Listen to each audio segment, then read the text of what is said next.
Okay, so I'm going to go through a couple of checks I will always do when I'm practicing my putting, or also when I'm actually teaching somebody on the putting green. So the first thing I will always check is that my upper half, so my forearms and my shoulders, are always square relative to where I'm aiming the putter. So how I can check that for myself is when I actually take a grip of the putter, what I'm going to do first off is get my two palms and I'm going to get them to face each other. Okay, so this gets us into that neutral position where our forearms and our shoulders are square.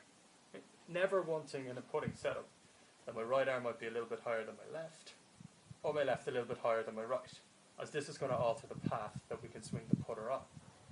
Okay. Second little thing I'll always check is that when I set in to hit a putt, that my hand position, when I set in, my hands are directly over the ball.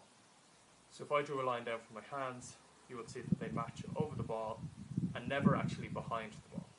Okay. Reason being for this, that your standard putter has 3 or 4 degrees aloft.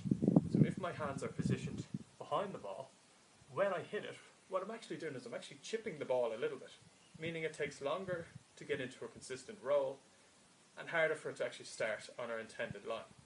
So once I'm happy, forearms and shoulders are square, I'd be checking that my hands are over the ball. Okay. Third and final thing I'll always check is that my eye line, so when I set in to hit a putt, that my eye line is directly over the ball.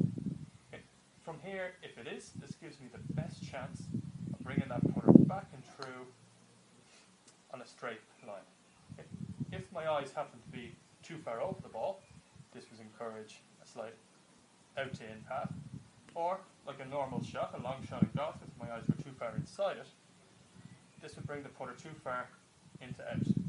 Now, without having a fancy mirror on the ground like that, a simple way to check this for yourself is when you set into what's comfortable initially, drop a ball from the bridge of your nose, and that should land down exactly on the line where the ball is below. So if it was too far over or too far inside, you might have to maybe stand a little bit closer to it, or lean over a little bit more. By establishing which one you are first, you'll find a way through your natural posture to get into that position. Okay. They're the 3 simple things I check. Again, our forearms and shoulders are square, our hands are over the ball at address, and that our eye line is over the ball.